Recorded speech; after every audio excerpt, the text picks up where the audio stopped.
Good morning. I hope you all had a great weekend. Happy Monday, all that kind of jazz. Today we're going to start the study of kinetics, which is the beginning of a conversation we're going to have that's going to go all the way into Chem 223. And this is one of the first big parts about it. We'll talk about that here in a little bit. But before we do that, I just want to remind you that this Friday, for everybody in this room, this Friday is class presentations day, and I'm super pumped. I love to see your presentations. It doesn't have to be a Hollywood movie or anything like that. Just get up, present, tell me what you've shown me. It'll be in 2501. It'll be just to your lab group, all right, people in the class. It won't be to everybody in all my sections or anything like that. The final paper is due. The Kinetics Part 1 lab is due, but we won't have a problem set or quiz this week. We'll do all that jazz next week and stuff to finish it out. Any questions? Any of that kind of stuff? Sweet. So this chapter is about kinetics, and kinetics is a real powerful part of chemistry because, let's be honest, everybody gets impatient once in a while. At least I certainly do, and I try to be as zen as possible, and it never works out. But anyway, you get impatient, you want to go do stuff, you don't want to be sitting in the lab all the time. Kinetics is where you want to go. And as an example of how that works out, like here's three examples of reactions. The first is a piece of paper that's burning. The second is an iron nail that's rusting. And the third is actually diamond, which does go to graphite. And all of these are reactions that thermodynamics, which is kind of the law of the land, all right? Everybody has to follow thermodynamics. All three of those reactions are reactions that thermodynamics says, yeah, those are all going to happen. But as you can tell, even from this cheesy video, the paper burns immediately. The rusting nails takes a little bit longer, but it does happen. And we don't see any evidence of the diamond turning into graphite. And that's because of kinetics, the speeds of reactions. So we'll talk about how scientists can figure out what makes a reaction fast, what makes a reaction slow, stuff like that. And the implications of kinetics are huge because this is a catalytic converter, all right? And wow, especially in Los Angeles in the early 70s, smog was a huge problem. They had days you weren't supposed to go outside and stuff like that. And adding a catalytic converter to a car reduced a lot of the smog many multiples of times. And of course, it's not just Los Angeles, it's everywhere now as the car use has gone up. So we'll see how a catalyst, which is what is used in a catalytic converter, can really help out. But on a more practical level, and this is so funny because I watched this movie this weekend with the Shroud of Turin. Now, if you don't know what the Shroud of Turin is, it was supposedly the parchment that was placed over the body of Jesus Christ when he was buried. All right, and then a couple of days later he came out, blah, blah, blah. All right. The Shroud of Turin was discovered, quote unquote, in the 1400s by a monk who was walking around and said, oh yeah, here it is. And people took it as that, and that was kind of fun. However, at the beginning of the 20th century, people used some photography techniques where they inverted lights and darks, and this face appeared. And everybody then got real excited by the shroud because they thought this was the face of Jesus Christ. Well, kinetics scientists came out in the 50s and 60s and did some of the things that we're going to talk about, and they realized from those studies that the shroud is actually only about 600 years old. So in Christianity, of course, if it was Jesus Christ, it would be more like 2,000 years or so old. However, now there's some people that are arguing that, well, they didn't take a very good analysis and they should have taken an analysis of other parts and blah, blah, blah. I don't know. I don't care if you believe it. I don't care if you don't believe it. I really don't. But I want you to now know the arguments that are used both in favor and against the shroud, all right? I watched this movie this weekend. It was so corny. They were taking the DNA of Jesus from the shroud. That was ridiculous. I won't even say that stupid name. But anyway, you can at least now, when you hear the Shroud of Turin, you'll understand some of the pros and cons, and you decide for yourself what you believe. I really don't care. But kinetics is a huge part anytime you hear about Shroud of Turin. So kinetics. Kinetics is kind of the balancing part and a little bit to thermodynamics. Thermodynamics is enthalpy, which what we've seen so far. And enthalpy, exothermic, endothermic, a lot of times when you have exothermic reactions, those are the reactions that will occur. So exothermic reactions usually happen, endothermic reactions usually don't happen. So thermodynamics is kind of like the overall judge of a reaction. Will it occur? Will it not occur? But kinetics is a player in this, because just because a reaction is said to occur or not occur, we really should think about the speed of the reaction. Will it happen in our lifetime, or will it take like millennia for anything to progress? So thermodynamics will absolutely tell us if a reaction is product favored or reactant favored, which is kind of like yes or no in a simpleton way of thinking about it. But it doesn't say anything about how fast the reaction is going to go. Some reactions go really, really fast. Some of them go really, really slow. And if we understand kinetics, we can then understand how things go fast and how things go slow. So kinetics is the study of what's called reaction rates. And a rate we're going to see is like a speed of a reaction. Just like there's the speed of a car if you drive it, there's a speed of a reaction, which they call the reaction rates. And reaction rates will give us some data. We can also propose then a mechanism which explains why the reaction is fast or slow.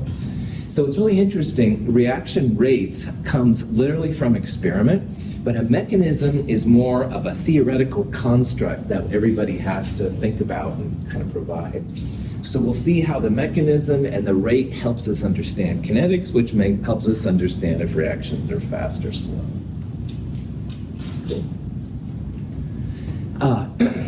If you have a reaction where the red atoms are turning into blue atoms, you can absolutely time it. And this is just a little cheesy kind of a stopwatch thing there. And you can see after 20 seconds, you're about half and half.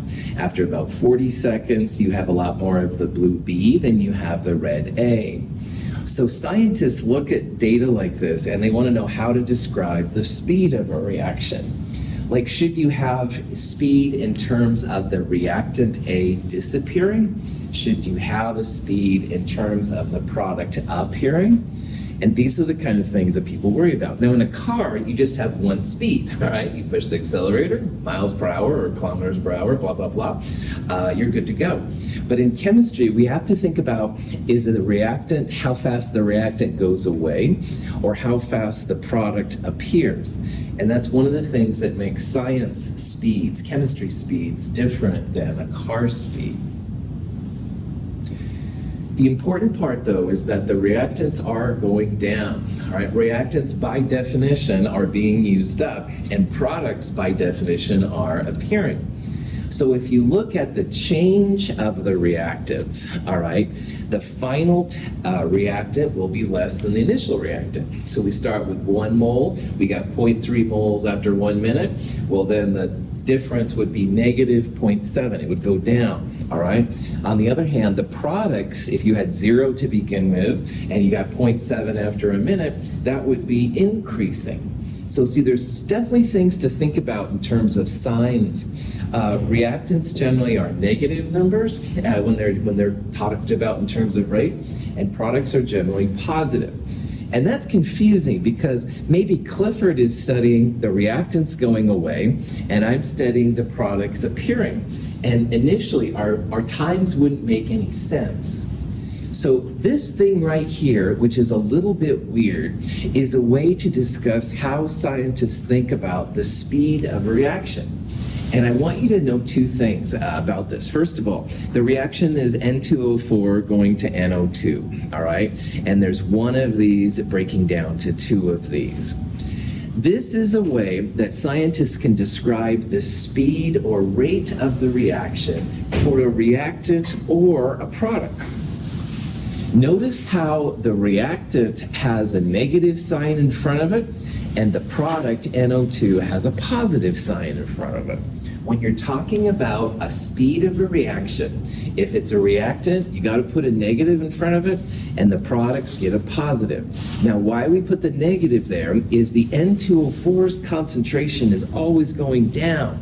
So the final minus initial will be a negative number. The negative there just makes everything positive. People like positive numbers. So reactants get negatives and products get positives. On the other hand, notice that there was a 2 right there, and there's a 1/2 there, 1/2. When you're thinking about the speed, you always want to go 1 over the coefficient in front. So it just happens to be here in front of the NO2, we'll have a 1/2 there. Normally, you would have 2 NO2s appearing for every 1 N2O4 that disappears. So it would look like this is going twice as fast. This just helps to normalize everything. So a speed of a reactant and the speed of a product can be contained. Now, if everything I just said was wah, wah, wah, wah, like in Peanuts, here's the punchline. This is a way that scientists have determined a way to find the speed of a reaction for reactants or products, and that's really cool. So Clifford and I, if he's studying the reactant and I'm studying the product, we can talk to each other about the speeds and hopefully have some symmetry in them. And to do that, you have to put negatives in front of the reactants, and you go 1 over the coefficients if there is one for it. Questions? Yeah. Those are like really different forms. They're not going to be like added together. Those just react as one. That's right, Willie. And in theory, all right, if you put the negative in front of the reactant, positive in front of the product, and go 1 over the coefficient, then the speed of someone studying the reactants should be the same as the speed of somebody that's studying the products, all right? And if you were driving a car, you don't want to have like a speed for the left side and a speed for the right side. That would be weird. It's one speed, right? This is how chemists get their one speed. Yeah. I'm trying to like conceptualize why it's 1 over the coefficient for the product.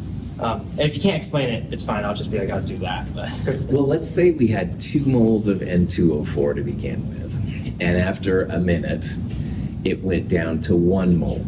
Okay. All right. So delta is final minus initial. 1 minus 2 would be like 1. Forget about the negative for right now. okay. If 1 mole of this goes away, Clifford, how many moles of NO2 are you going to get? 1 goes away. Then you'd be half of 2. So 2. Or, Now delta T for NO2 would be final minus initial. 2 minus 0, it would be 2. So if you don't put this in here, it looks like the speed of this will be twice as fast as this guy is disappearing.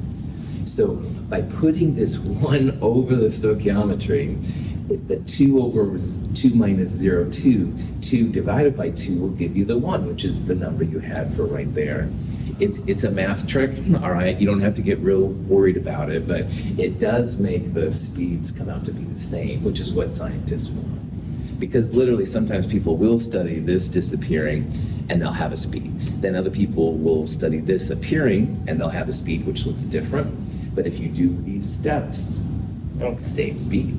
Good? see. Here's another example. This is N2 and O2 reacting to make NO, nitrogen monoxide. Now, up here is a graphical version of what I was talking about with Clifford just a second ago. Now, in that example, it was N2O4 disappearing and NO2 appearing.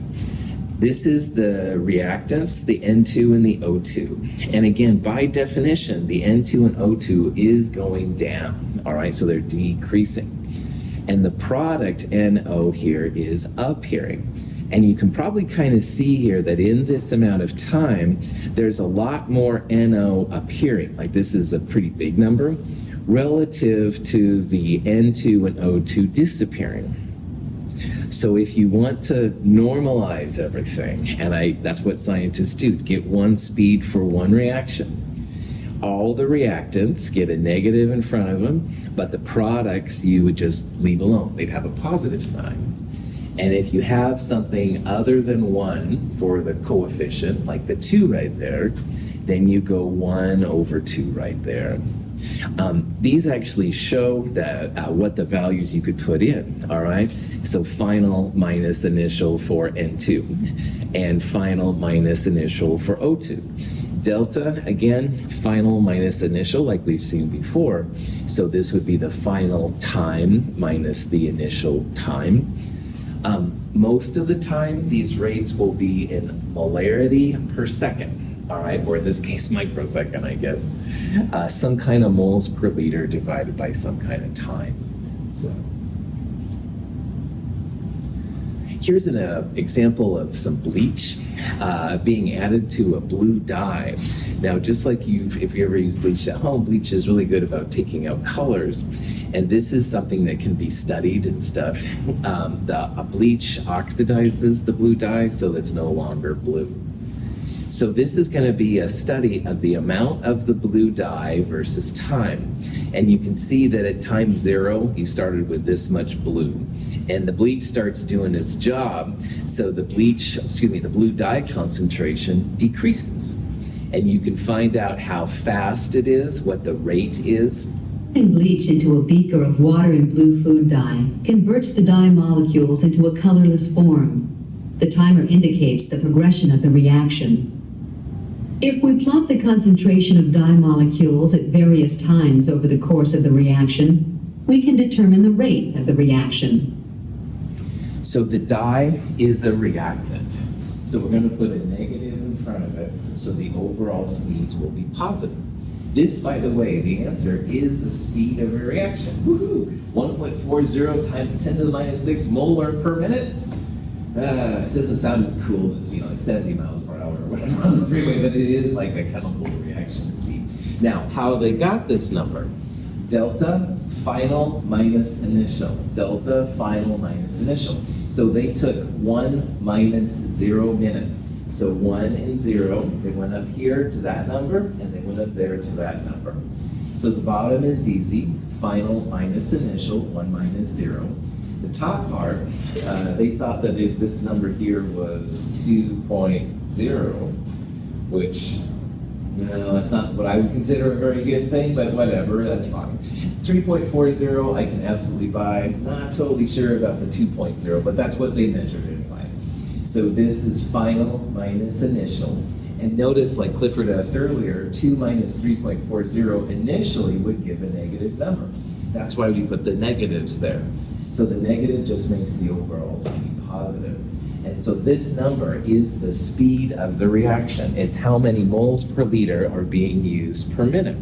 So it's showing the speed that the blue dye is going away. So maybe, do you think that 2.00 could be like the blue dye at 1 second, possibly? Yeah, like Or what they did is they used a slope, and that's more fun than we needed to get into, so they recorded that. I would have had a number that was a little higher than that, honestly, but it's fine. they're measuring the bleach line, not the blue. Yeah. Okay. If you studied calculus, there's lots of rates here, the d over dx kind of things. This is not a calculus class, so we won't talk about stuff like that. Woo-hoo! But anyway, but if you have seen that, that's exactly what they're doing. This just shows another type of a graph here where we have different things. N2O5 is an unstable compound. Now, you will find there's different definitions of rates. We're just going to use in Chem 222 what's called an average rate. It's like final minus initial for whatever kind of thing that you're happening there. But when you get into it, there's lots of different kinds of rates. The instantaneous rate is really what they were studying with that thing in the last picture there. Average rate is just final minus initial, and you divide it by the time elapsed. And these numbers, again, they look kind of funky, but these literally are the speeds. So instead of having a speedometer that you can tell how fast you're going in a car, these are the equivalents that chemists use to talk about how fast reactions go.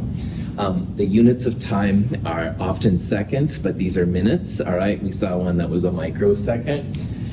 It's always final minus initial. In the kinetics lab from Friday, the speed that we used was the iodine concentration divided by time. And I'll talk about that more later. That's the speed we used for that reaction. So, okay, so here's a question that you might see. And it just says, what is the average rate of this reaction over the first 2 minutes? So rates are change in the concentration divided by change in time. So the bottom part, let me write that out actually. It would be delta concentration divided by delta time. And for this reaction, if we want the first 2 minutes, delta time, final minus initial, 2 minus 0. So for the concentration, we need to figure out what the value is at 2 minutes and what the value is at 0 minutes.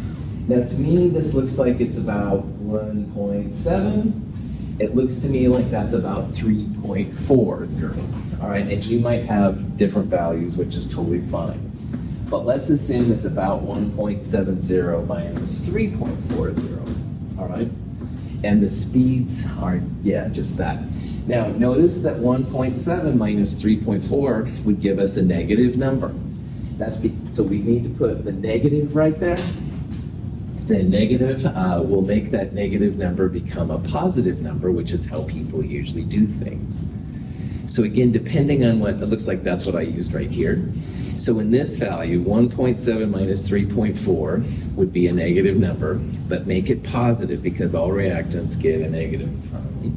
And you divide it by 2, this reaction has a rate of 0.85 moles per liter per minute, or molar per minute. So, yeah. So is it a product then, because it's positive, or? If it's negative, will it be a product? No. Yeah, it's It's going to a be a reactant. It's just That's weird right. how the answer is positive. It just turns out to be positive. You bet. Clifford, if you look at the graph, remember reactants by definition are being used up. So this thing, whatever it is going down in concentration. So that shows it's a reactant. If it was a product, it probably would start at 0 and it would do something like that. It would go up, man.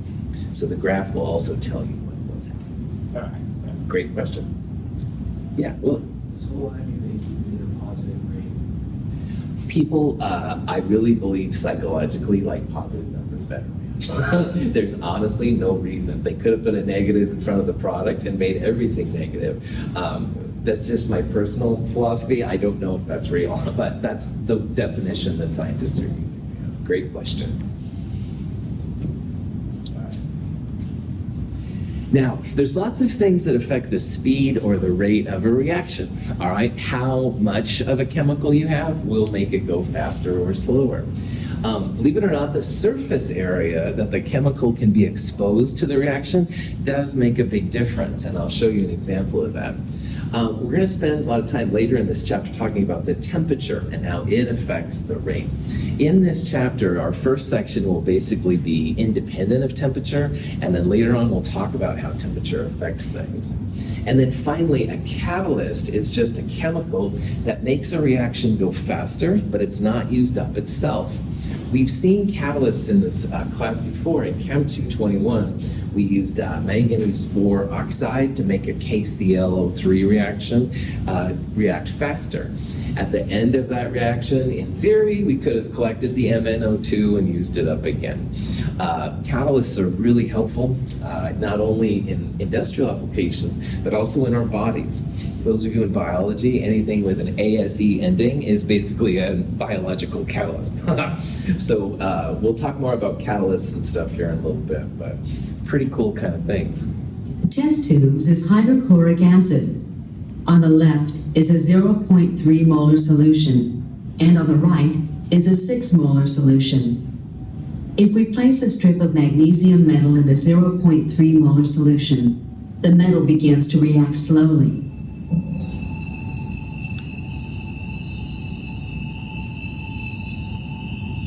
If we place a similar magnesium strip in a 6 molar solution, the reaction is much more vigorous.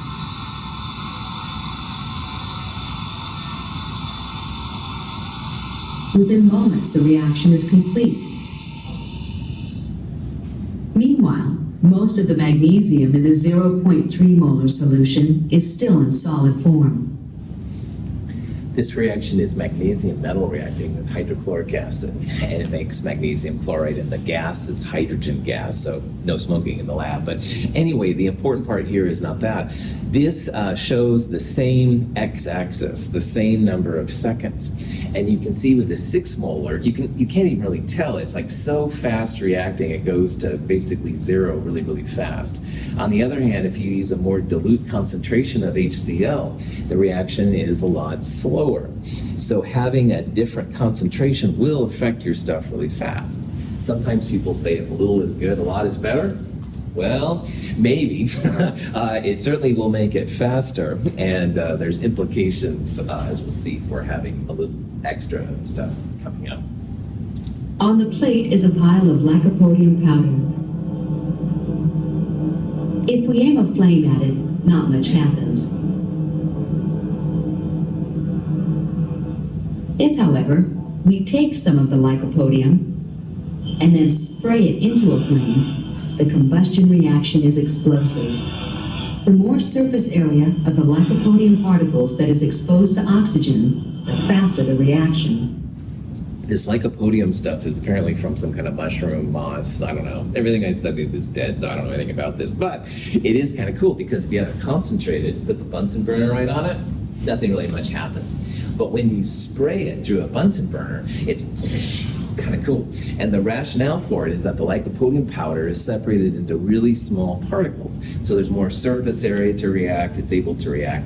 It will react in bulk, it just takes a lot longer. And there's probably going to be some kind of ash on top, which makes it slower. So Hydrogen peroxide in water decomposes slowly at room temperature. In the presence of manganese dioxide, however, the decomposition occurs much more rapidly. The reaction produces oxygen and water.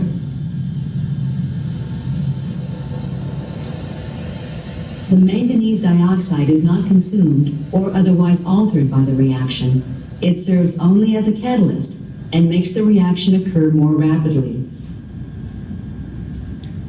when you buy hydrogen peroxide, it comes in a brown bottle. You're supposed to keep it in the fridge because both heat and light will make it react. On the other hand, you leave it out on the desktop, it'll slowly go away. But if you really want to make it rock and roll, add some MnO2. MnO2 is a catalyst, which is the same catalyst we use with the KClO3 lab. MnO2 is pretty cheap, that's why it's used and stuff. But anyway, it makes the reaction go faster, and we see that the water and the oxygen come off like gangbusters. Now at the end of this, we could say evaporate off the water, and we should be able to collect all of the MnO2 and reuse it again. Catalysts are usually, depends on the catalyst, but often it's like 1 million or more transformations per molecule. So you can have like 1 million H2O2s happen, react for every 1 MnO2. Numbers like that are very, very common. Making a good catalyst would be a great way to make lots of money. If we pour equal amounts of hot and room temperature bleach into separate beakers of colored water, we see that the hot bleach on the left destroys dye molecules more rapidly than the room temperature bleach on the right. Most reactions react a lot faster at warmer temperatures than they do colder temperatures. And this is just an example of roughly room temperature versus a warmer temperature. Generally, things go faster. We'll talk about temperature more later on. So when you're talking about all these things and you want to know why a reaction goes fast or slow, you've got to know something about the reaction rate, like how fast or slow it is, and we talked about some ways to do that. But it's also then good to look at the concentration dependence. Some reactants make reactions go really, really fast, and some of them don't do anything at all. So this is what we're going to look at now, figuring out what makes a rate fast or slow. This is an example of a compound called cisplatinum. Cisplatinum, which has kind of like cis, quote unquote, chlorines. We'll talk about that more next quarter. But anyway, it reacts with water. One of the chlorines is kicked out and has chloride, and water then bonds to the platinum. Cisplatinum does something different in the body when it's used as the anti-cancer thing. But we're going to look at just how it reacts with water. And we can figure out that the rate of this reaction depends on the concentration of the cisplatinum chemical divided by time. This is the speed of this reaction once again, the amount that's being used up per time. There's some interesting things you can do with this. So let's say you were studying cisplatinum and you wanted to know how long, roughly, it was going to take for your cisplatinum to react. And you have this much cisplatinum, 0.00250 molar, and you calculate that the rate, the speed of the reaction, 4.3 times 10 to the minus 6 molar per second. Well, you can actually use this information to figure out the time. So remember, the rate is equal to some kind of concentration divided by time. If you just plug this in and solve for time, then you can actually get a rough value for how long it's going to take. And this particular set of conditions, it should take about 580 seconds for the cisplatinum to react. Now, this is hardly a big number, and I think everybody's patience level is high enough that that wouldn't be unsurmountable. I used to do reactions, they would take like 10 plus hours, and I did not want to stay there for 10 plus hours on a Friday night when I had good library articles to read. And just joking, wasn't reading the articles. But anyway, I would do stuff like this, all right? I had this rough rate. I would put in the concentration. I would figure out approximately how long it would take. If it told me 9 hours, I'd be there in 8 hours because sig figs, don't trust yourself, blah, blah, blah. But anyway, it would give you a sense then how long it'd take. You didn't have to like watch it all the time. And so this can be kind of a powerful tool to use if you need a rough time how long something's going to take. So back to the cisplatinum. The rate is proportional to the amount of cisplatinum. Remember, anything in square brackets is moles per liter. So as the moles per liter concentration goes up, the speed will also go up as well. If we wanted to write this then as what's called a rate law, which is looking at the inner dynamics of what makes reactions fast and slow, we would write the rate equals K times the concentration of our reactant. Now, K is a rate constant, and there's lots of interesting discussion as to what exactly a rate constant is. But if you have the value for a rate constant, it can have a lot of really cool things when you're studying the speed. Rate constants don't depend on how much of the reactants or products or catalysts or whatever you have. Ks do change with temperature. So as long as you are doing the reaction at the same temperature, you can keep reusing your K value once you find it. So we're going to talk about here how to find a value of K. Now in our lab, the kinetics lab from Friday, all right, you were taking different concentrations of acetone, iodine, and HCl, and at the very end, you were going to find the value of K. Finding the value of K is kind of like the holy grail of these kind of things. But in order to do that, you need to know how the reactants affect the speed. If you have a really nice car and you have premium gasoline versus regular generic gasoline, sometimes the speeds will go up quite a bit, all right? So sometimes altering the type of fuel will make a difference. On the other hand, if you have a really nice car and you change the windshield wipers, which I did recently for my car, but anyway, it doesn't affect the speed, all right? You need the windshield wipers for driving if it's raining. Hello, Oregon, but it doesn't affect, though, like how fast the engine will go. So little m, n, and p are kind of like changing the gas and changing the windshield wipers. And we want to see how changing the gas, which is big A, affects the speed. And we want to see how changing the windshield wipers, which might be B, affects the speed. And of course, punchline is that windshield wipers don't affect the speed at all. So those little things are called reaction orders. And reaction orders just tells the importance of those reactants in getting to the speed of a reaction. Now in Chem 222 and Chem 223, reaction orders will be 0, 1, or 2 only. All right? No fractions, no negative numbers, nothing like that. Outside of Chem 222 and Chem 223, you will probably see other reaction orders. But in our class, we're just going to have zeros, ones, and twos only. You have to determine the 0, 1, and 0, 1, or 2 by experiment. And honestly, that's what most of the lab was last Friday. You were changing the concentrations of HCl, acetone, and iodine and trying to see the effect on the speed. So that's the only way to do it. There's no theoretical way to do it. There's no AI calculator, computer to do it, and stuff like that. Sometimes people talk about the overall order. If you just add up all those M, N's, and P's together, that would be it. That's just something to keep in the back of your mind. We won't worry about it too much. Now, before we talk about how to find these little guys, I want to talk about the implications of them.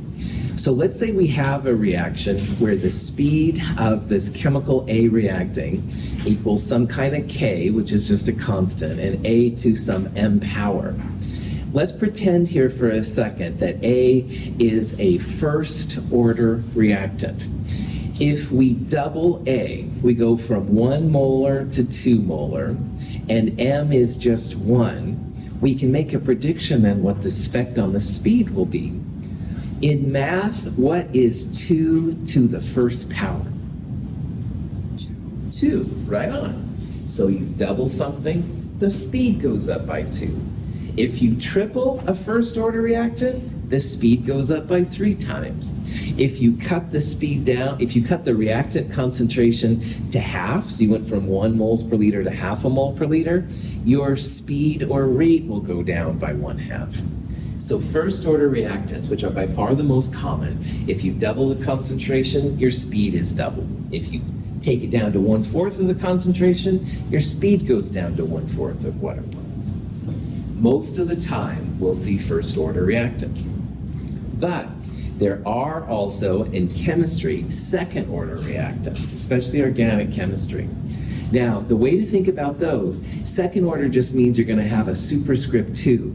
So let's say we take a concentration A and we double it, and it's a second order reactant.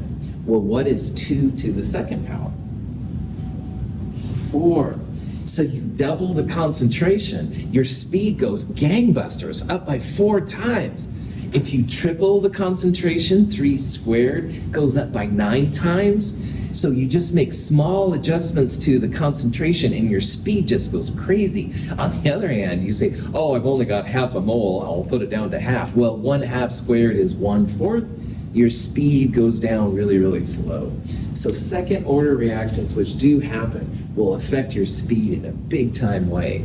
And again, whatever the concentration is, just square it to figure out what's going to happen. On the other hand, there are lots of zero order reactants. So a zero order reactant literally has a 0 right there.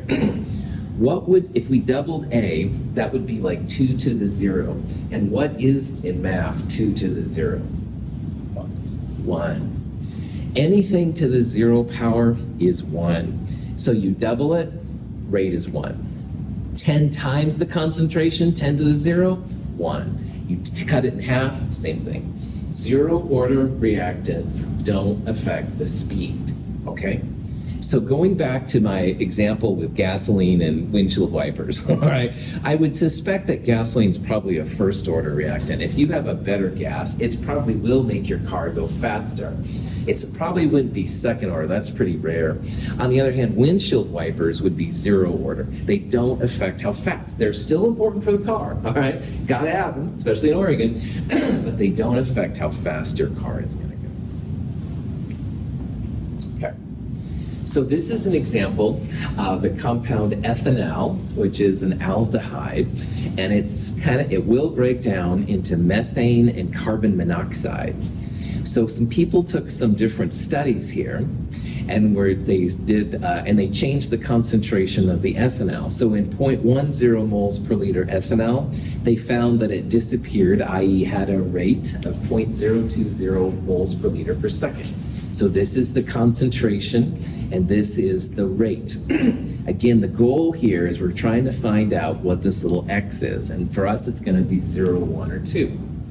So they just changed the concentration of ethanol, and you can see that as the concentration went up, the rate went up. So we know that there's some kind of effect from the ethanol. We just want to find out here what the value of X is. And this is what you're doing in the lab, by the way. You're changing the concentrations. You're trying to see the value of X. I think I called it Mn and P in that lab, but same thing. You're trying to find how iodine, acetone, and HCl affect the reaction itself. So on the next slide, I'm going to focus on trial 1 and trial 2. If you go from trial 1 to trial 2, you're doubling the ethanol, all right? That's like 2 to the X. So 2 to the X, we don't know the order, 2 to the X is going to define by 0.081 divided by 0.020. So what we can do again is apply 2 to 1. And you could do any of them, looking at Willie especially. You could use 2 to 4, that would be doubling, all right? 1 to 3 would be tripling, but I'm a simpleton. I like to do things as simple as possible. So 1 to 2 is doubling it, all right? You don't have to think as hard, but you can do it for any of them. Anyway, in lab, I had to take the logarithm to figure out the different values. So remember that rate equals K times the concentration. Well, this is the rate for number 2. It equals K, which we don't know. 0.20 is the concentration, and we're solving it to the X power. We're going to divide it by rate 1. So rate 1's had a rate of 0.020. That equals K times the concentration to the X power. Now it's 0.10, excuse me. Now, if you're dividing these two together, the K's cancel out. So we don't have to worry about K. We're not ready to take on K yet. But here's the 0.20 divided by 0.10. That's the change of concentration of 2. And in the logarithm world, you can combine this part to 2 to the X. Now, 0.081 divided by 0.020 is 4.1. So you can see here 4.1 equals 2 times X. And your instructor said that only 0s, 1s, and 2s are possible. So if 2 to the X is about 4, what should be the value of X?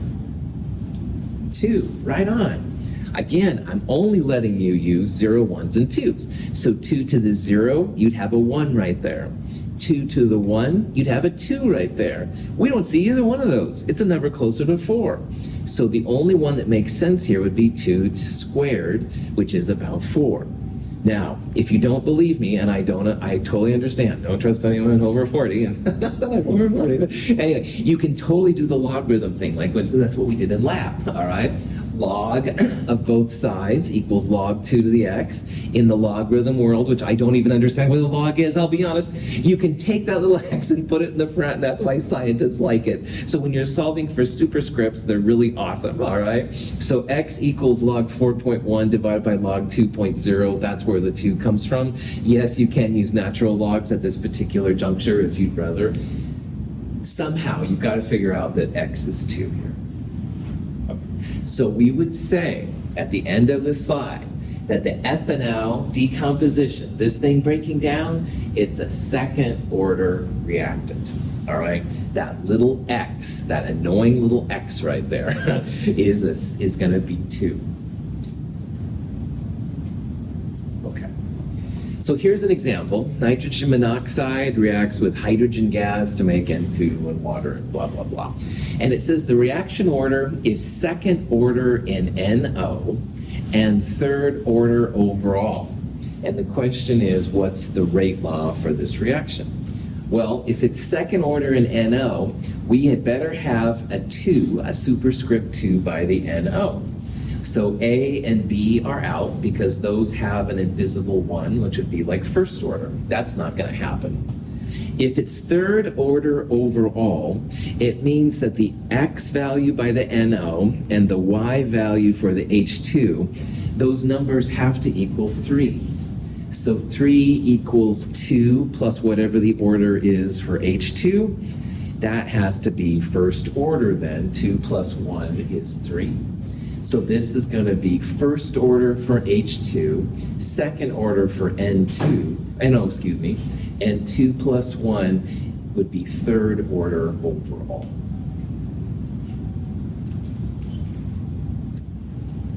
So, now that we found out that this ethanol stuff is second order, we can use this to solve for the rate constant K. It is cool to think about what second order means though. So if we double the concentration of the ethanol, 2 squared, your rate's gonna go up by 2 squared or 4 times, all right? And that's what it means to be a second order reactant. That little 2 there will make the reactant speeds just go crazy. To find K, you need to go back to that set of data. And what I did is I used experiment number 3 from a couple slides ago. And in experiment number 3, it had 0.30 moles per liter with a rate of 0.182 right there. So now that we know that this is a second order reactant, you can solve for K. So K would be 0.182 divided by 0.3 squared. K comes out to be 2.0. All right. The values of K are always positive numbers. Don't worry about the units. The units will be all over the place. But finding K is kind of a big deal. All right. Once you have K, you can find the rates at different concentrations and stuff, which is kind of a cool thing.